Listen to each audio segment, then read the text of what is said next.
Welcome to the Hollis Chapman Show, where we celebrate the power of words and the beauty of storytelling.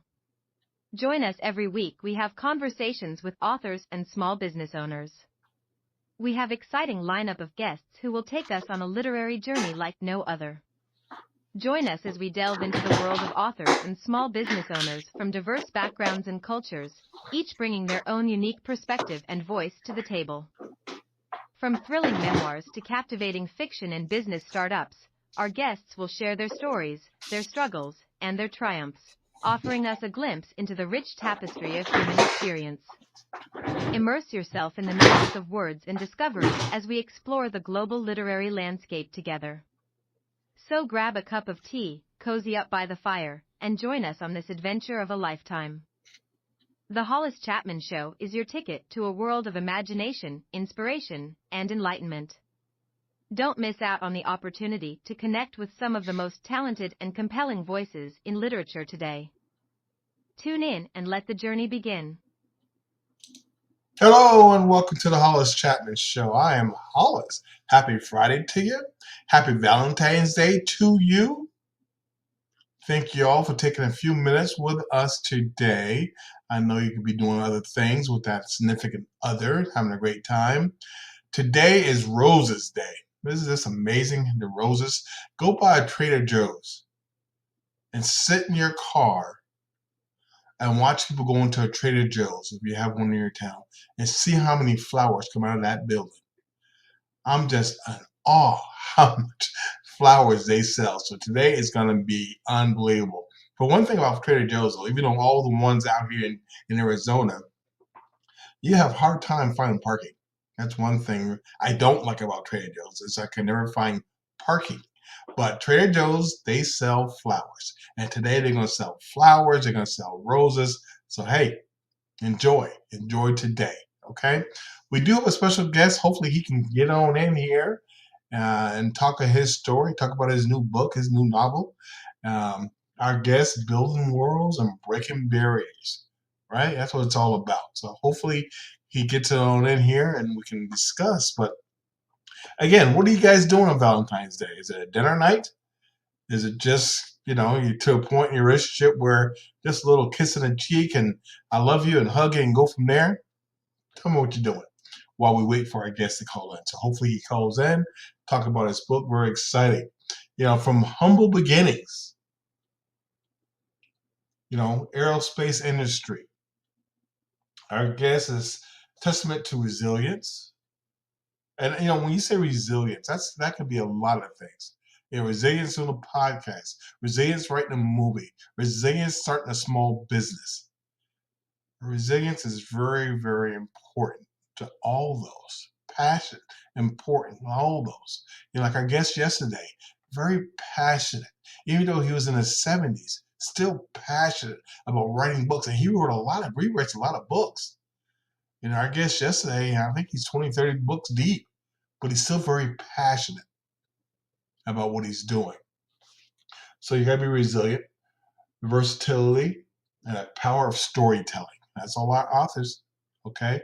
The power to storytell, the power to get people in to the story, create those characters in a great, powerful way. Get people to pick up that book, and it starts with, believe it or not, it starts with that powerful cover. We can help you design a cover book if you want us to. Okay, but it starts with the cover. It starts with the first paragraph. Pull them in. And once you pull them in, once you got that character created, people can't put that book down. Then they wait for the second book and the third book. And then you got them. That's what it's all about. The power of storytelling. The power of creating those characters. Our guest yesterday talked about how he creates his characters before he even starts really putting the book together. And I was wondering about that because I'd probably be the same way where I will sit and kind of think, okay, this character, boom, boom, let's get start chopping it out. Then I move to this character because I don't know how they do it. I can, multiple characters in a book and make it all come together. I would have to sit there and break it down one by one and then pull them all together. What about you? Same way? I think, right? That's what I would do. Just because otherwise I'll get confused myself about putting all these characters out there. And who's the lead character? Who's the top character? Who's the villain? Who's this? Who's the savior to the end? And you bring it up, bring the characters up, and then you just make it down to the end. Okay. Now you're gonna write one. Is it gonna be a series of a book? And I know when you do online, the browsers and Amazons and stuff like that, they like series. They really do. The online stuff is a content-driven thing. So you got to think about that when you do stuff online. They want content. They want creative content. They want original content. They want your content. But that's what drives them. So if you can keep on writing and putting things together, you get a lot of love from online. One book and done. They like you, give you some play, and that's it. If you sit there and let them know that this is going to be the first of 3, first of 4, they love that. Excuse me for 1 second. Sorry about that. So that's really good. So hopefully our guest checks in. Shoot, his PR firm, they checked with me this morning since everything's good. So now it's our time. Okay. So one of the questions and some of the things I ask you while we're waiting for him is, tell us a bit about your background. So we'll ask him about that. Hold on. I got a cough. Hold on.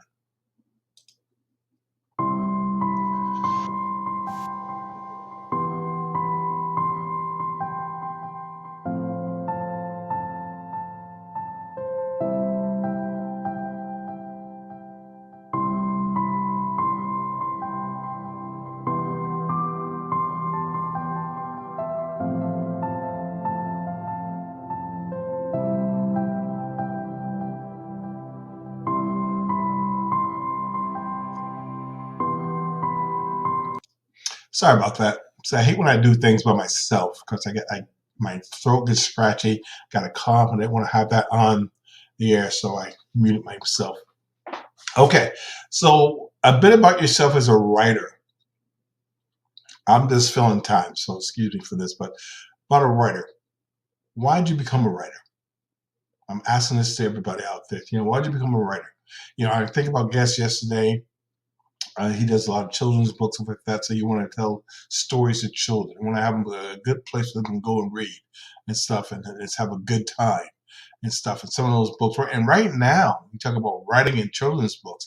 What's really blowing up right now is children's coloring book and stuff like that. So we may start doing a couple of those and sell them to our store because that's really blowing up for some reason or another now, even though I've been around them for a long time.